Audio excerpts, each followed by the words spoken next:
참 좋으신 우리 하나님의 크신 은혜와 평강이 6월 첫 주를 맞이해서 주일에 나와 함께 예배를 드리시는 우리 모두에게 풍성하게 임한 한 달이 되시기를 축원합니다. 이제 여름이 시작되는 그런 기분입니다. 오늘도 30도가 넘게 올라간다고 하는데, 그러나 또 우리의 마음속에 하나님 주신 은혜와 평강이 넘칠 줄로 믿습니다. 첫 주일을 맞이해서 봉사하신 분들을 감사하는 그런 격려의 시간을 먼저 갖습니다. 지난 5월 한 달 동안 봉사하신 성가대에 감사드리고, 또 교사들이 요즘에 열심히 아이들을 잘 가르치고 또 전도하고 있는데 야외에 많이 나가더라고요. 오늘도 유치부가 야외를 나가는데 교사들, 어린이들을 위해서 그런 감사의 표시도 해주시고, 또 차량 안내하시는 분들과 순서 없는 것입니다. 제가 생각나는 대로 친교실 봉사하시는 분, 그리고 성도콜 청년들이 봉사하고 있고, 재무부 지역장들을 요즘 수고하고 있고, 오늘 특송하신 각 기관 회장 총무 이렇게 나와서 오늘 평신도 주일이라고 그래서 같이 인사를 해 찬양해 주셔서 감사합니다. 그 외에도 수고하시는 모든 분들을 위해서 우리 감사와 격려의 박수를 한번 뜨겁게 보내도록 하겠습니다. 저는 그동안 연예 감독 직무대행으로 사실은 바쁘지 않은 척하면서 우물쭈물 지내다가 이제 거의 그 기한이 다 됐습니다. 2월 말부터 시작해서 6월 18일 날이 정식으로 끝나는 날이고요. 그동안 이제 바쁜 시간이 거의 다 지나고, 이번 주간만 지나게 되면 그동안 바쁜 시간이 다 지나게 됐어요. 장례식이나도 참석 못한 가정도 있고, 또 중간에 빠진 가정도 있고, 신방도 미루고, 개인 사정이나 여러 가지 아쉬운 시간들을 보냈는데 양해해 주시고 기도해 주시고 협력해 주신 우리 장로님들을 비롯해서 교우 여러분들에게 감사의 인사를 드리겠습니다. 좀 미흡한 점이 있어도 양해하시고, 이제 이번 한 주간만 더 지나게 되면 이제 거의 끝나는 그런 시간이 되겠습니다. 오늘은 6월 첫 주일이며 동시에 평신도 주일로 지키는, 안내가 주보에 간단하게 나와 있는데, 평신도는 우리 교회 안에서는 직분 가진 사람과 같지 않은 사람이 평신도라고도 호칭할 수 있습니다. 성직자와 일반 교인들을 서로 구별하기 위해서 15세기부터 평신도라는 말이 강조됐습니다. 그러나 이것은 우리 교회 조직이나 우리 여건에 의해서 만들어진 이름이고, 실제로 평신도라고 하는 이 호칭은 레이맨이라고 하는데, 레이는 헬라어의 라이코스라고 하는 말에서 나온 말인데 하나님 백성이라는 뜻을 가지고 있습니다. 그러니까 이 평신도는 우리가 부르는 이런 호칭의 차이는 있어도 실제로 그 의미는 모두가 다 하나님 백성, 하나님 백성. 저도 여러분들도 다 직분자도 신앙생활하는 모든 사람들은 다 하나님 백성입니다. 하나님이 부르셨습니다. 하나님이 거룩하게 우리를 지금도 사랑하고 계시는 그런 모든 성도들을 평신도라 이렇게 호칭은 하는 뜻으로 틀림이 없다고 말씀을 드리겠습니다. 사람이 태어나면 생일이죠. 생일날부터 인생살이가 시작이 됩니다. 그리고 그 생애를 다 마감하고 이제 사망하게 되면 세상을 떠나서 살아온 인생에 대한 이야기는 어디서부터 어디까지라고 이야기를 합니다.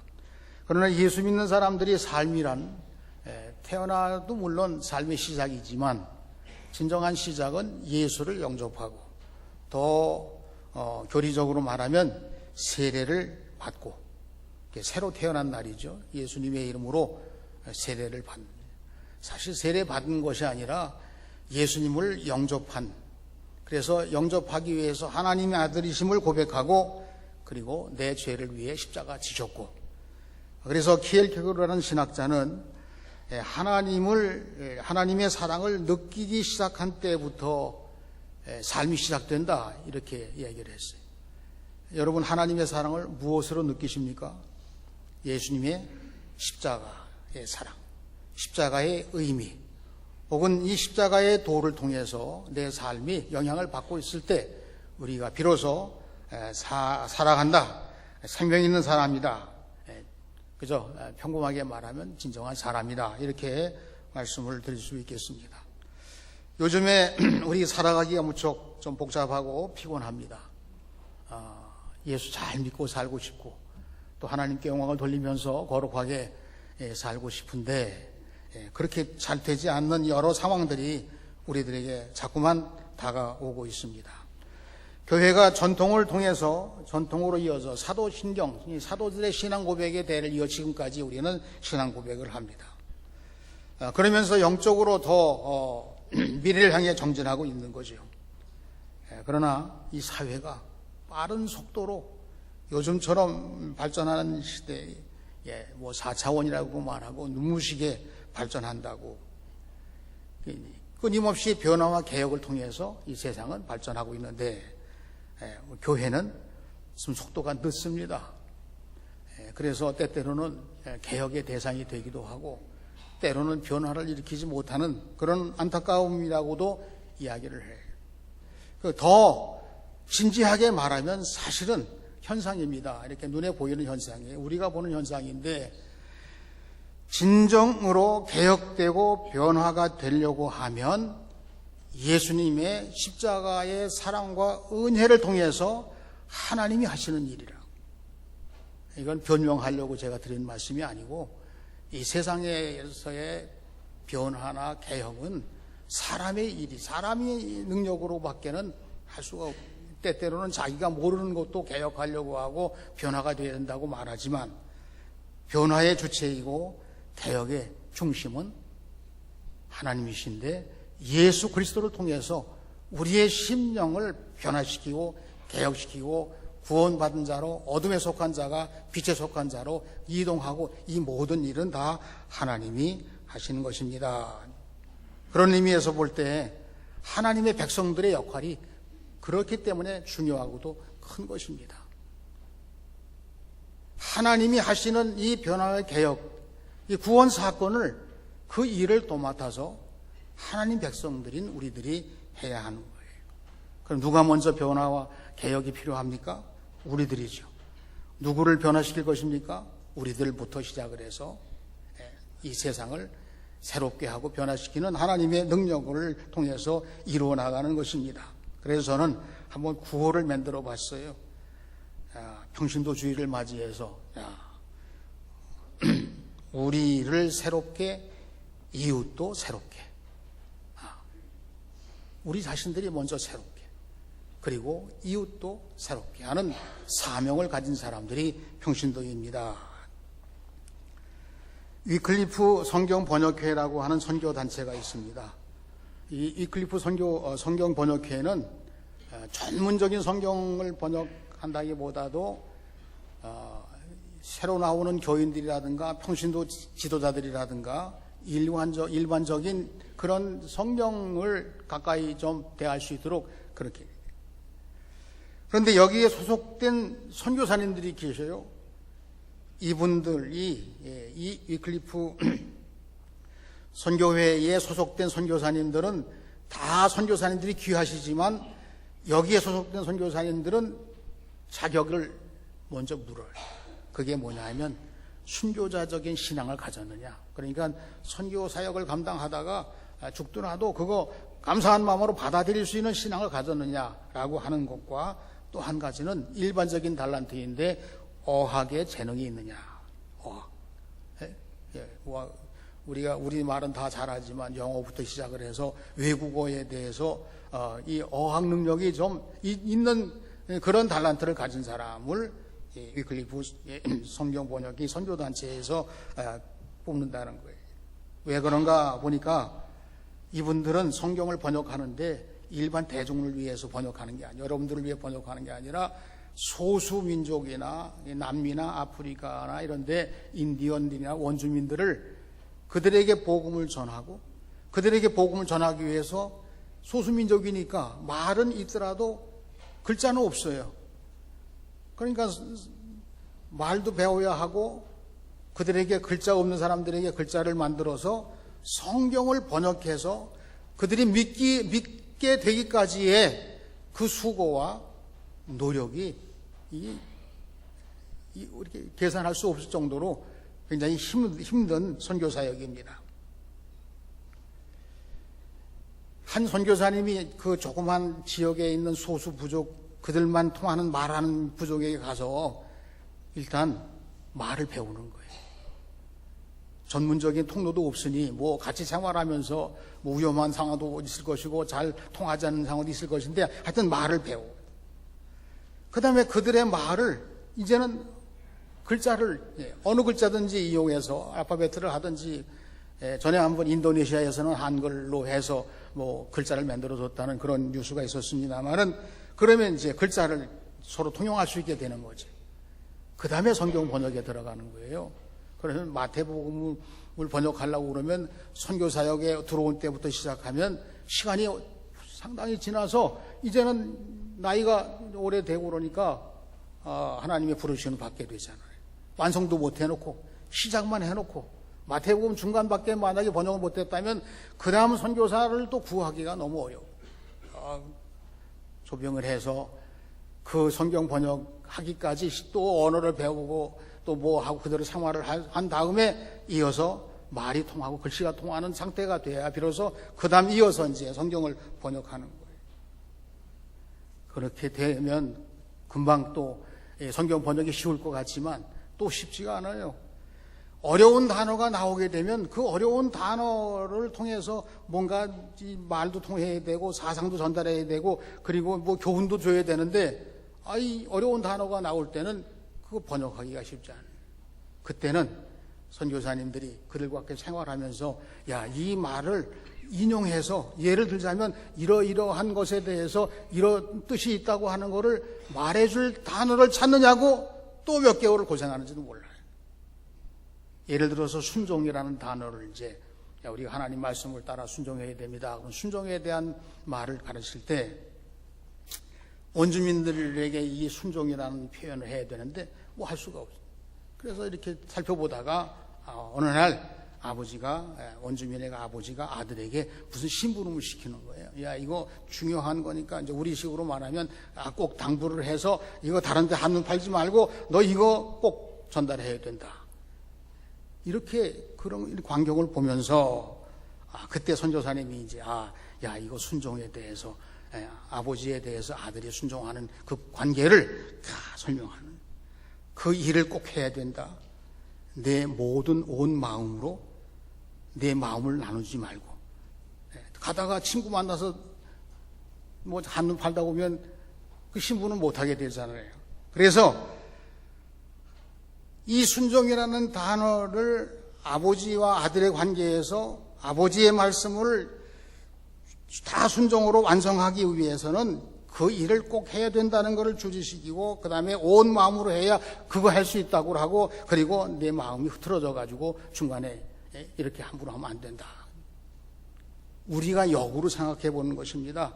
하나님의 일을 하는 평신도가 되려면 순종해야 되는데, 우리도 마찬가지로 하나님의 말씀을 따라 온 마음으로 우리들의 마음이 일치돼서 그 일을 감당할 때 그게 순종하는 거예요.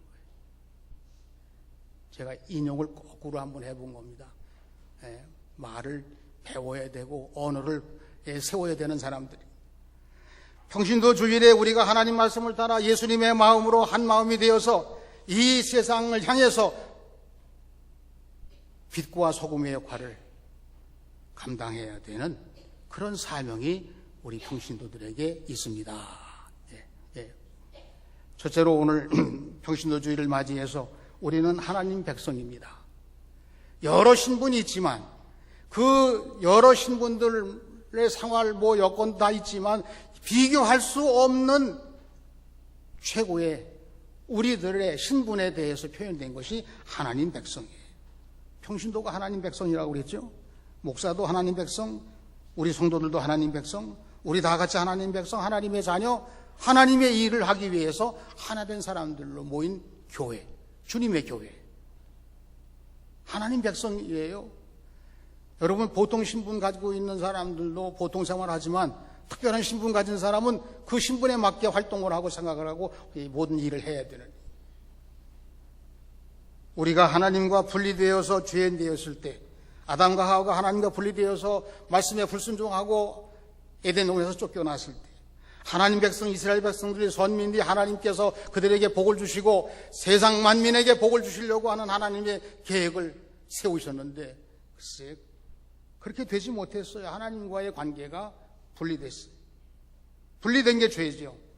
그런데 그 분리된 이 죄에 대해서 다시 회복하는 제사의 방법을 하나님이 예배로 허락해 주셨어요. 구약 성경에서는. 그래 하나님의 긍휼을 얻어서 죄사함 받고 하나님과의 관계가 정상화됐습니다. 그렇기 때문에 구원은 하나님의 선물이고, 하나님의 선물을 받을 사람, 받아야 될 사람들은 모두가 다 예수를 믿기만 하면 하나님의 자녀가 되는 것입니다. 그런 특권을 주셨어요.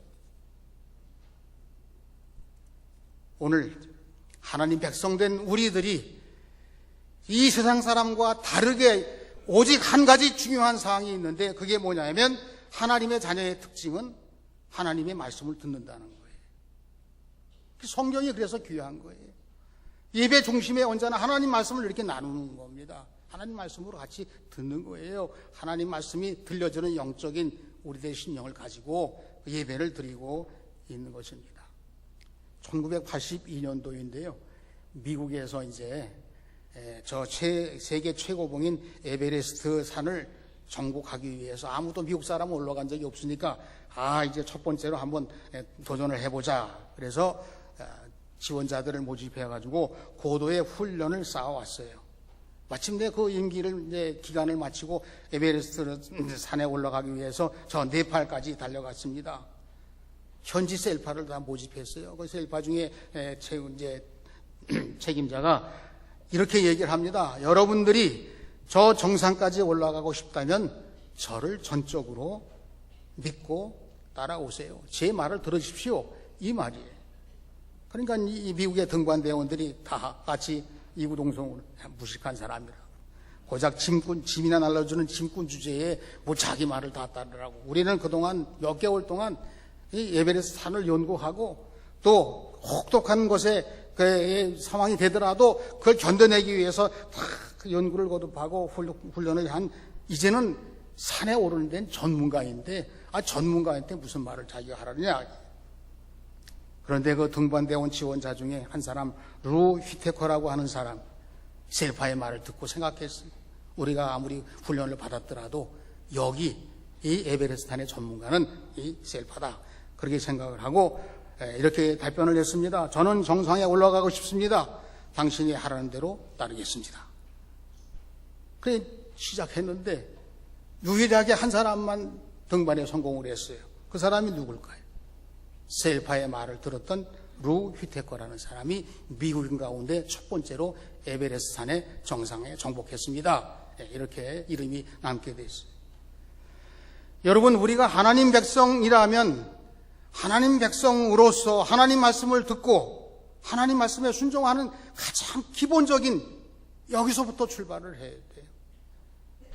애들이 여기 우리 애들도 여기 섞여서 남의 집 애들하고 섞여서 다 이렇게 노는데 아무 개야 부르면 우리 애만 대답을 딱 해서, 그래서 품에 안아가지고 손을 잡고 집으로 가는 거예요. 우리 평신도들이 이 세상에서 하나님 백성으로 살아갈 때 아무리 세상에 많은 소리가 들려도 하나님 말씀, 그 소리만 듣는 사람이 되는 게, 그게 우리가 살아가는 첫 번째의 의무입니다.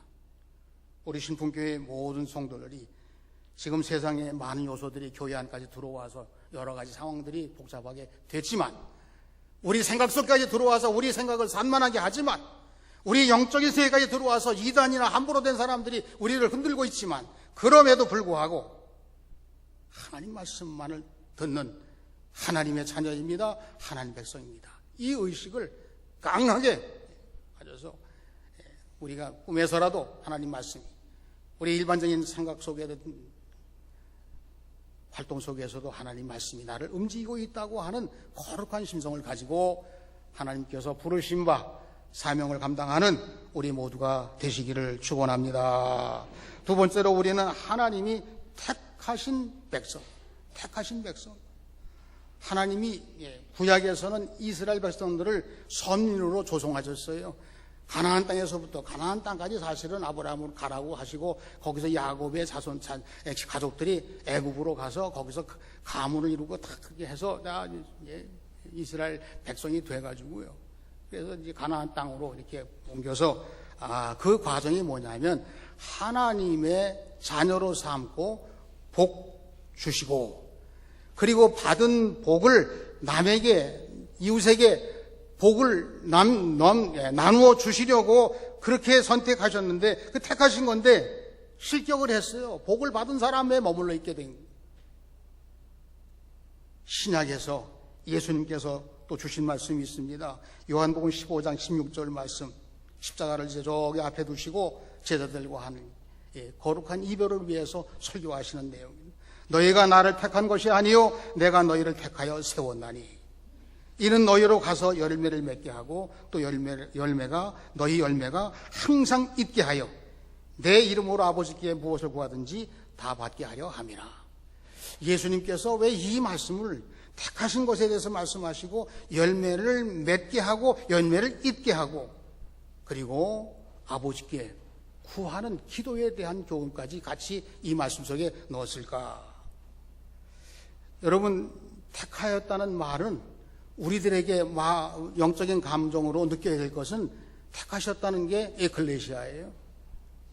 교회가 세상 밖에 있는 사람을 택해서 주님이 구별하신 거룩한 공동체 교회로 만드셨다는 게 그게 택했다는 거예요. 택하여 세운 예수님께서 제자들과 이별하시면서 야 장차 너희들로 내가 세운다고 약속한 교회가 이루어지게 할 것인데 이 택하신 이유에 대해서 두 가지를 말씀하신 거예요. 열매를 맺게 하고 항상 열매가 있게 하려고 합니다. 영적인 열매를 맺는 것도 다른 것도 물론 포함이 됩니다. 해석은. 그러나 교회를 세우신 주님께서 택하여 세운 이 교회가 열매를 맺는데 영적인 열매를 맺고 또한 동시에 주님이 찾으실 때 입만 무성한 무화과나무 비유 기억나시죠? 주님이 찾으실 때 항상 대기하고 있는 열매, 항상 있는 열매가 그 열매. 그래서 교회의 진정한 모습이라는 거예요. 여러분, 베드로 사도의 말씀을 통해서 우리가 이 말씀을 나누고 있습니다마는 우리가 택함 받은 하나님 백성, 하나님의 자녀들이라고 하면 하나님의 자녀된 우리들이 교회를 이루었어요. 열매를 맺게 하고 열매를 맺으셔야 합니다. 그 열매가 항상 교회에 있어서 열매를 맺는 일에 주님이 쓰신 받을 때 보냄받기도 하고 쓰임받기도 하고 기도하기도 하고 그렇게 하는 거예요.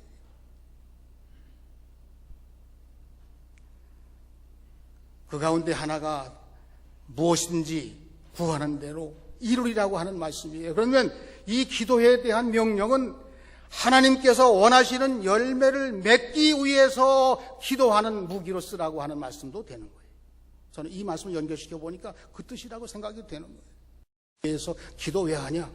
하나님 택함 받은 자로 살기 위해서, 열매 맺기 위해서, 그리고 열매를 맺는 그 일을 통해서 또 다른 열매를 맺는 일을 위해서 우리가 기도하는 특권과 사명을 주셨습니다. 이렇게 생각해요.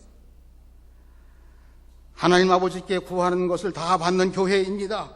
영적인 복도 받으시고 물질적인 복도 받으시고 택함 받은 자로 살아가기에 합당한 은혜를 마음껏 받으시는 우리 신풍교회의 성도들 되셔서 바울 사도가 로마서 15장 29절에 내가 너희에게 나아갈 때에 그리스도의 충만한 복을 가지고 갈 줄을 아노라. 여러분, 바울 사도가 로마 교회에 가기를 원했어요. 자기가 세운 교회 아닙니다. 아직 못 가본 교회인데도 거기서 교회가 예수를 영접한 사람들에 의해서 세워졌어요. 자기 가르침을 받지 않은 교회인데 거기 가서 또한 땅끝까지 복음을 증거하기 위해서 가려고 하는 바울 사도의 계획 속에 내가 너희에게 나갈 때 로마 교회입니다. 그리스도의 충만한 복을 가지고 갈 줄을 아노라.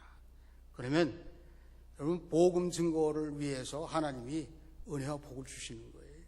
바울 사도가 그렇게 가기를 사모했던 간절한 마음으로 가려고 했던 게 아니라 기념사진 찍자 그러고 간 게 아니에요. 거기에 그리스도의 충만한 복을 주어서 그들로 하여금 복을 나누는 복음 선포자가 되고 자신도 땅끝까지 가서 복음을 증거하는 전도자가 되기 위해서 그렇게 말씀하십니다. 오늘 말씀에서 사도 베드로는 세상 사람들에 대해서 우리는 어떤 사람들인가? 택하신 백성들을 왕 같은 제사장이라고 그랬습니다. 하나님이 먼저 우리들에게 복을 주시고 세상 사람들에게 복을 주는 사람으로 세우신 사람들의 신분을 왕 같은 제사장이라고 그랬어요. 그러면 우리가 이 역사에 나오는 자료로 보면 왕은 권위를 가지고 군림하는 왕이고 이 제사장은 또 백성들보다 하나님 중간에 서서 중간자 역할을 하는데 이 상위 무슨 계급을 말하는데 그건 아니에요. 여기서 왕이라고 하는 군림하는 왕이 아니고 어진 왕을 이야기하는 거예요. 그 왕이 있는지 없는지도 모를 정도로 자기를 낮춘 왕인데 태평 세월을 모든 사람들이 잘 살 수 있도록 백성들을 섬기는 왕을 진정한 왕이라고 그러는 거예요. 우리가 왕의 신분은 비록 아닐지라도 백성들을 이 세상 사람 섬기기 위해서 복음 전파의 사명을 받은 그런 특별한 임무를 맡은 왕 같은 하나님 앞에 쓰인 중간자로 헌신하는 그런 제사장의 모습으로 그렇게 말씀합니다. 하나님은 하나님 백성들을 통해서 세상에 복을 공급하시는 가운데 구원의 복을 공급하시는 최고의 복을 나누게 하시기 위해 우리를 왕 같은 제사장으로 삼으셨습니다. 섬기는 마음을 가지고 그러나 중요한 위치에서 하나님과의 관계에서 이들을 회복시키는 일에 복음 전파의 사명을 잘 감당하시는 우리 모두가 되시기를 주님의 이름으로 축원합니다. 세 번째로 우리는 하나님이 쓰시는 백성입니다. 구약시대에는 하나님이 구별하기 위해서 특별한 직분을 가진 자에게, 다시 말해서 왕이나 제사장이나 선지자들에게는 기름을 부었어요. 이 기름 부은 것은 다른 게 아닙니다. 하나님이 쓰시겠다고 지명해 놓은 것을 기름 부었다고 그래요. 그래서 다윗이 어릴 때 기름 부음 받았습니다. 나중에 하나님이 쓰신 사람입니다. 제사장은 하나님과 세상 사이의 중보자, 오늘날 말하면 거래를 도와주는 공인중개사의 역할이 제사장이에요. 말뜻도 그래요. 중간자, 중보자.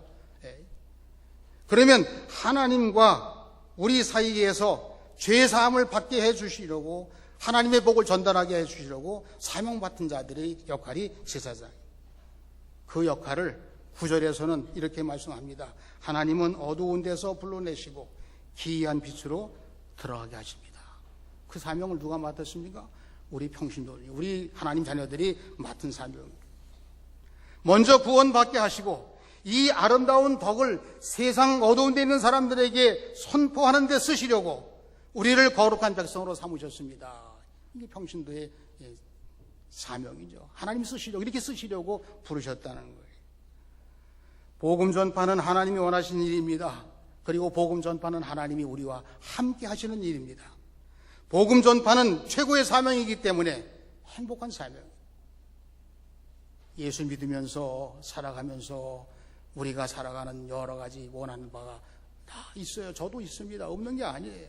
그러나 기준을 하나님이 쓰시고자 하신 대로 쓰임받는 것을 먼저 기준으로 하고, 그리고 그 사명 감당하면서 하나님의 긍휼하심과 은혜를 힘입어서 우리들의 편리한 삶, 필요한 것들을 하나님이 주시는 그런 은혜가 우리들에게 임하는 것입니다. 감리교회 창시자이신 존 웨슬리 목사님은 사명을 완수하기까지 사람은 결코 죽지 않는다, 이런 말을 남겼어요. 사명을 완수할 때까지 결코 죽지 않는다. 그럼 우리는 이 말씀을 거꾸로 생각해 보는 거예요. 죽기 전까지 하나님의 사명을 완수해야 되겠습니다. 우리가 뭐 편안하게 잠들며 죽는 거 그거 선호할 수도 있지만, 우리 예수 믿는 사람들은 하나님께서 내게 맡기신 그 사명 마치고 미완성으로 끝나지 말고 내 사명 완수하고, 그리고 하나님께 영광 돌리면서 부름 받는 것이 최고의 신앙 완성입니다. 이렇게 생각을 해봤습니다. 이제 말씀을 마치면서 한스 퀭이라는 천주교 신학자인데요, 이분이 이렇게, 우리로 말하면 목사는 교회를 위해 파송된 성직자라면 평신도는 세상을 향해 파송된 성직자입니다. 왕 같은 제사장 같은 신분이에요. 하나님께서 쓰시려고 파송한 사람들입니다. 그리고 하나님이 기뻐하시는 삶을 사는 것이 그 사명의 완성입니다. 오늘 말씀을 정리하면서 우리는 하나님 백성, 가장 기본적으로 하나님이 택하신 자로 복을 받은 백성들입니다. 하나님께서 복을 나눠주시려고 섬기는 자로, 복음 증거자로 우리를 쓰시는 이 귀한 사명을 마음속에 새기시고 앞으로 우리의 남은 생애 동안 하나님이 주시는 이 거룩한 사명, 택하신 족속이요 왕같은 제사장이요 거룩한 나라요 그의 소유가 된 백성으로서 살아가시는 우리 모두가 되시기를 주님의 이름으로 축원합니다. 기도. 하나님 아버지, 부족한 저희들 어둠 속에서 구원하시고 국률하심을 입어 주님의 사랑과 은혜 가운데 주신 사명도 감당하며 행복한 사명을 이루기 위해서 우리의 남은 삶, 우리의 생명, 우리의 시간, 우리의 모든 것을 바쳐 하나님을 기쁘시게 함으로 평신도의 사명, 하나님 백성으로 하나님 자녀로의 사명을 감당하며 영광 중에 주의 나라 이룰 수 있는 우리 모두가 되게 하여 주시옵소서. 예수님의 이름으로 기도하옵나이다. 아멘.